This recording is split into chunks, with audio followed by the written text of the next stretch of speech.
Varicose veins కి సరైన చికిత్స కోసం సంప్రదించండి ఎవిస్ హాస్పిటల్.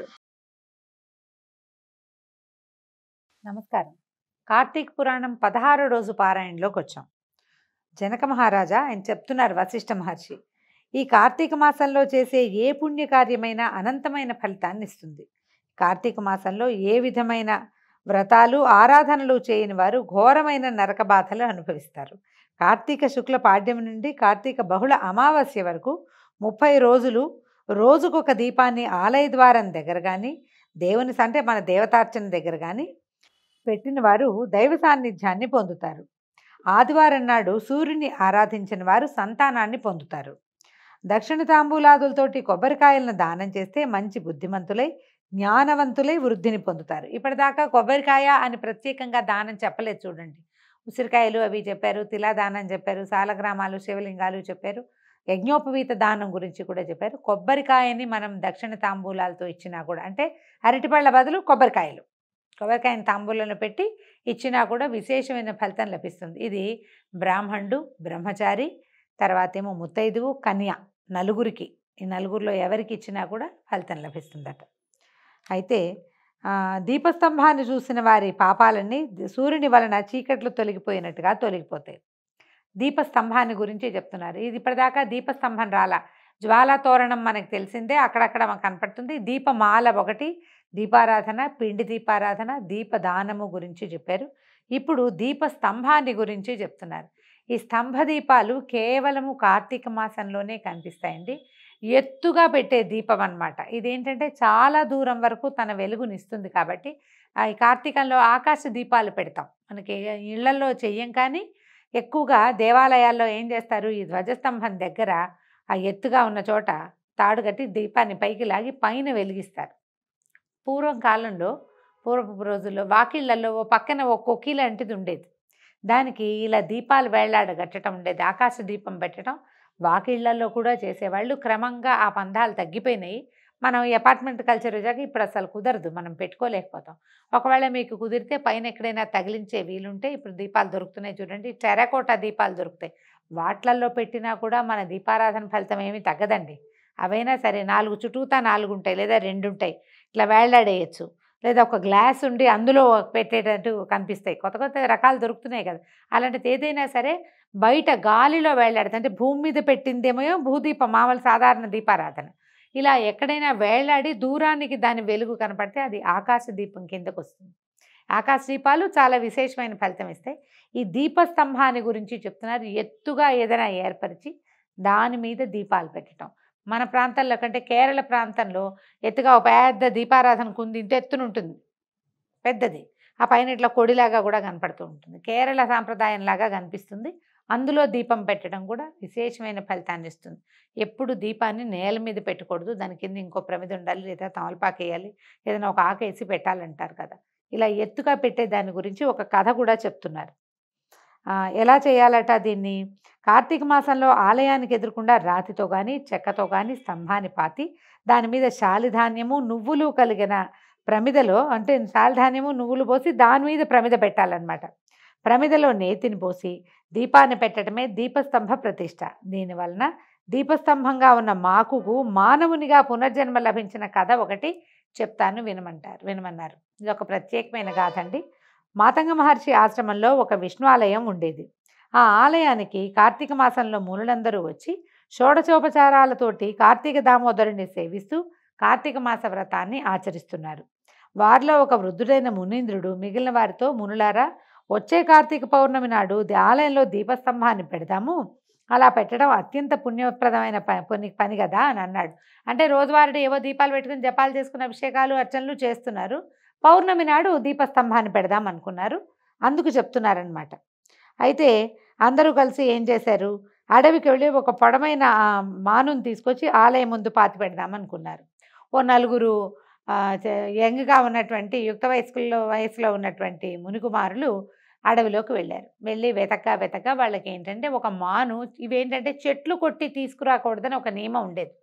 మనంతటా మనమే ఓ చెట్టును కొట్టి ఇంత దుంగం చేసి తీసుకొచ్చి పెట్టకూడదు. ఆల్రెడీ పడిపోయిన చెట్టు, అంటే ప్రకృతి విడిచి వేసినటువంటి చెట్లని మానులు ఇలాంటి వాటికి వాడుకునేవాళ్ళు అనమాట. కొట్టకుండా వెతికితే ఒక చోట ఈ వర్షానికి విరిగి పడిపోయిన ఒక కాండం వాళ్ళకి కనపడింది. అది పొడుగ్గా ఉంది, దానికి చిల్లలు లేవు. అది అట్లా కావాలన్నమాట, పొడుగ్గా మానుగా ఉండాలి. కొమ్మలు ఈ ఉపశాఖలు అవి ఉండకూడదు, శాఖోపశాఖలుగా ఉన్న వాటిని తీసుకురారు. ఇట్లా పొడుగ్గా దుంగలాగా ఉండాలన్నమాట. ఆ దుంగ ఒకటి కనపడింది వాళ్ళకి. ఇదేదో చాలా బాగుంది, చాలా వయసు ఉన్నట్టుంది, దీనికి ఎక్కువ కాలం కూడా అయింది, చాలా బాగుంది, చక్కగా ఉందని అదొకటి మోసుకొచ్చారు. మోసుకొచ్చిన తర్వాత ఏం చేశారు, తర్వాత తీసుకొచ్చి దాన్ని వీళ్ళ దగ్గర విష్ణువాలయం ఉంది కదా, ఆ ఎదురుగుండా పాతి పెట్టారట. తర్వాత శాలిధాన్యం పోశారు దాని మీద, ఆ దుంగ తాలూకు పై భాగంలో నిలబెట్టారు, పైన అనమాట సర్ఫేస్ మీద పోశారు. పోసిన తర్వాత నువ్వులు ఒక కుప్పగా శాలిధాన్యం మీద పోసి దాని మీద ఒక ప్రమిద పెట్టి ప్రమిద నిండా నెయ్యి పోశారు. నెయ్యి పోసేసరికల్లా పోసి దీపాన్ని వెలిగించారు. ఒత్తివేసి దీపాన్ని వెలిగించి స్తంభం మీద పెట్టారు. ఆ దీపాన్ని భక్తితో ప్రదక్షిణ నమస్కారాలు చేశారు. ఇప్పుడు దీపం ఎందుకు పెట్టుంటారు స్తంభం చూడండి, దూరానికి వెలుగు వస్తుంది. దానికి తోడు ఏంటంటే మొత్తం దీపం పెట్టుకున్నటువంటి కుటుంబం అంతా కూడా దాని చుట్టూతా ప్రదక్షిణ చేయటానికి వీలవుతుంది, అర్చనకి వెసులుబాటుగా ఉంటుందని దీపస్తంభాలు పెట్టమని చెప్తారు కాబోలు. అయితే ఈ ఉన్న మునులు ఋషులు అందరూ కలిసి చుట్టూతా ప్రదక్షిణాలు చేశారు. తర్వాత ఇంతలో ఏమైంది, ఓ పక్కన కూర్చున్నారు, అందరూ పురాణం వింటున్నారు. కార్తీక మాసంలో పురాణం వింటాం నియమం కదా. ఎవరో పెద్ద అయినా కార్తీక మాసం దాని యొక్క గొప్పతనం ప్రత్యేకత, ఏ దేశాలలో ఎలా ఎలా కార్తీక మాసం చేసుకుంటారు, కార్తీక దామోదరుడి ప్రీత్యర్థం చేసేటువంటి ఏ దానం ఎలాంటి ఫలితం ఇస్తుంది, ఒక ఆయన ప్రవచనం చెప్తున్నాడు, మిగిలిన వాళ్ళంతా వింటున్నారు. ఇంతలో ఏమైంది, ఈ దీపం పెట్టిన తర్వాత కొంతసేపటికి జ్వాల వెలిగిన కొందికి ఏమవుతుంది, ప్రమిద వేడెక్కుతుంది మొదట. తర్వాత అది ఏ భూభాగం మీద పెట్టామో అది కూడా వేడెక్కుతుంది, జరుగుతుంది. మన దీపారాధన తీసే కింద వెచ్చగా ఉంటుంది చూడండి. వీళ్ళు ఇంతది పెట్టినప్పుడు అదేదో చిన్న ప్రమిద కాదు, బాగా అంత మూకుడులాగా పెట్టారు. భగ భగ భగ జ్వాల మండుతోంది. ఆ ప్రమిద వేడెక్కిపోయి కిందున్న ధాన్యం కూడా వేడెక్కి మాను కూడా వేడెక్కే పరిస్థితి కనపడుతోంది అనమాట. పర్వాలే, అట్లా జరుగుతుంది, దానికి ఏం పెద్ద విశేషం ఏం లేదు. అయితే వీళ్ళు అక్కడ కూర్చుని పురాణం వింటుండగా ఈ మాను వేడెక్కిపోయి ఉన్నట్టుండి ఫెళమంటూ ఈ మాను ఢామని విరిగిపోయింది, పగిలిపోయి ఇదేమిటి కంగారు పడ్డారు వీళ్ళు. అనుకునే పైగా ఇది చెక్క విరిగేసరికల్లా ఏమవుతుంది, పైనుంచి నెయ్యి ఆ దీపారాధనలో పెట్టినటువంటి ఒత్తులు అన్నీ పడేసరికల్లా భగ్గుమని అన్ని పక్కల అంటుకుంది. చెక్క మీద నూనె పడి నెయ్యి కానీ పడి దాని మీద దీపం కనుక అంటించామనుకోండి, వెలుగు అంటిస్తే ఏముంది, అగ్ని అంటిస్తే బాగా భగభగా మండిపోతుంది. పైగా అది పాత చెక్క, బాగా వయసున్న చెక్క అని చెప్పుకున్నాం కదా, దాంతో ఇదంతా మంటలాగా మండుతోంది, అదంతా పేలిపోయింది. ఇక ఈ హడావిడి ఏమిటా అని అందరూ పరిగెత్తుకొచ్చారు. వచ్చేసరికల్లా ఈ పగిలి వెలుగుతున్నటువంటి దీపస్తంభంలోంచి ఒక మానవుడు బయటకు వచ్చాడట. బయటకు వచ్చి వాళ్ళందరికీ నమస్కారం చేసి నుంచున్నాడు. మునులంతా ఆశ్చర్యపోయారు, ఇదేమిటి వీడెవడో ఎలా వచ్చాడు దీపస్తంభంలో నుంచి అని. ఆయన చెప్తున్నాడు అనమాట, ఓ పుణ్యపురుషులారా, నేను ఒక బ్రాహ్మణ్ణి, నా పేరు ధనలోభుడు, అంటే పిసినారివాడు అనమాట. సిరి సంపదలకు లోట్లేని సంపన్నత కలిగిన వాడిని, కానీ కులవృత్తిని చేయలేదు, కులాచారాలు పాటించలేదు, దాన ధర్మాలు అనేవి అస్సలు చేయలేదు, దైవ కార్యాల ఊసే లేదు నా జీవితంలో. చాలా నిరంకుశంగా బతికేవాడిని. ఎవరైనా నన్ను ఆశ్రయించాలని నా దగ్గరకు వస్తే వాళ్ళని నిష్ఠూరంగా మాట్లాడుతూ అవమానపరిచేవాడిని. అంతేకాక హేళన చేస్తూ ఒట్టి చేతులతోటి తిప్పి పంపించేవాడిని. పిల్లలు, స్త్రీలు, ముసలివారు అనే భేదాన్ని పాటించేవాడినే కాదు, అందరినీ హీనంగా నిర్దయగా చూసేవాడిని. అందుకని నేను అనేక జన్మలెత్తి నానా నరకయాతనలు అనుభవించి చివరికి అడవిలో చెట్టునై పుట్టాను. ఎండకి ఎండుతూ, వానకి తడుస్తూ, గాలికి ఊగుతూ బతుకుతున్నాను. అయితే ఒక రోజున వచ్చినటువంటి తుఫాను గాలికి నేను విరిగి పడిపోయాను. మీరంతా అడవికి వచ్చి నన్ను సరిచేసి, అంటే ఎడ్జెస్ కట్ చేశారు నిలబడడానికి వీలుగా, తీసుకొచ్చి పొడవైన మానుగా చెక్కి దేవాలయం ముందు నిలబెట్టారు. నా మీద నేతి దీపాన్ని కూడా వెలిగించి పెట్టారు. మీరు చేసిన ఈ పని వల్ల నా యొక్క చెట్టు జన్మ తొలగిపోయింది, మానవ జన్మ లభించింది. గడిచిన జన్మల తాలూకు అన్ని రకాల జ్ఞాపకాలు వస్తున్నాయి నాకు. పుణ్యపురుషులారా, పరమ నికృష్టమైన బతుకు గడిపిన నాకు ఈ మానవ జన్మ ఎందుకు లభించిందో, ఎలా లభించిందో నాకు తెలియదు, కానీ ముందు జీవితంలో నేనేం చేశానో నాకు జ్ఞాపకం వచ్చింది. ఇవాళ నేను పొందినటువంటి ఈ పునర్జన్మ నాకు ఎట్లా లభించిందో చెప్పమంటే అప్పుడు మునులు చెప్తున్నారు, ఓ ధనలోభి, ఇది పరమ పవిత్రమైన పుణ్యప్రదమైన కార్తీక మాసం. ఈ మాసంలో చేసిన ఏ పుణ్యప్రదమైన పనైనా అపారమైన ఫలితాన్ని ఇస్తుంది. సన్మార్గులకు, దేవతారాధన చేసేవాళ్లకు కలిగే పుణ్యం ఇంత అంత అని చెప్పనలవి కాదు.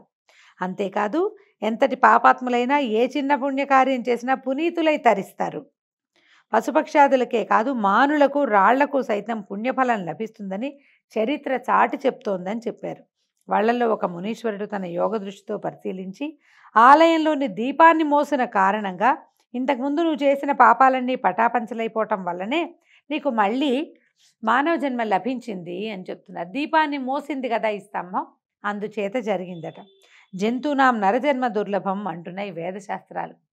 ప్రాణులలో మానవ జన్మ అత్యంత దుర్లభమైనది. మిగిలిన వేటికి లేని జ్ఞానము, తెలివి, బుద్ధి, భగవంతుని పట్ల భక్తి, విశ్వాసము, ఒక ఆచారము, సంప్రదాయము, సంస్కృతిని పాటించే అవకాశము, ఇవన్నీ కూడా మనుషులకి మాత్రమే లభించేవి. ఏనాటి పుణ్యం వలనో లభించిన మానవ జన్మను వృధాగా కాలక్షేపంగానూ నీతి నియమాలను, ఆచార వ్యవహారాలను, కట్టుబాట్లను, మానవత్వాన్ని మర్చిపోయో ప్రవర్తిస్తే సార్థక నామధేయ అయినటువంటి ఈ ధనలోభిలాగా, అదే చెప్పారు కదా ధనలోభుడు అని. సార్థక నామధేయుడు అంటే డబ్బు, ఏదైనా సమృద్ధి మీద లోభత్వం, ఎవరికి ఇవ్వడనమాట. అలాగా ఏదో ఒక జన్మని ఎత్తవలసి వస్తుందో తెలియదు మనకి. అందుకని అపురూపమైన ఆనందప్రదాయకమైన జన్మని పొందిన వారు ఆ జన్మని సార్థకం చేసుకుని భగవదారాధనలో మానవ జీవితాన్ని గడిపి తరించే ఉపాయాన్ని వెతుక్కోవాలని సూచిస్తోంది ఈ ధనలోభుని కథ మనకి. అందుకు తెలియజేశారు. దీపస్తంభాన్ని ఏర్పరచడం కూడా ఒక విశేషమైన సేవేనండి. దేవాలయంలో కూడా మనం ఈ రకమైన ఏర్పాటు, చిన్న దేవాలయానికి మనం వెళ్తామనుకోండి, ఏదైనా ఒక దుంగని తెప్పించి దాని మీద దీపారాధన చేసినా కూడా చుట్టూతా అందరూ ప్రదక్షిణ చేసేందుకు అవకాశం లభిస్తుంది. ఎంతమంది ప్రదక్షిణ చేస్తే, ఎంతమంది ఆ దీపారాధనకి ప్రదక్షిణ చేస్తే వారందరి పుణ్యంలోంచి భాగం లభిస్తుంది ఈ స్తంభాన్ని ఏర్పరిచినటువంటి వ్యక్తికి. ఈ విషయంతో మనం 16వ అధ్యాయాన్ని పూర్తి ఈ విషయంతో మనం 16వ అధ్యాయపు పారాయణ ముగిస్తున్నాం. రేపు ఉదయం మళ్ళీ 17వ రోజు పారాయణతో కలుసుకుందాం. నమస్కారం.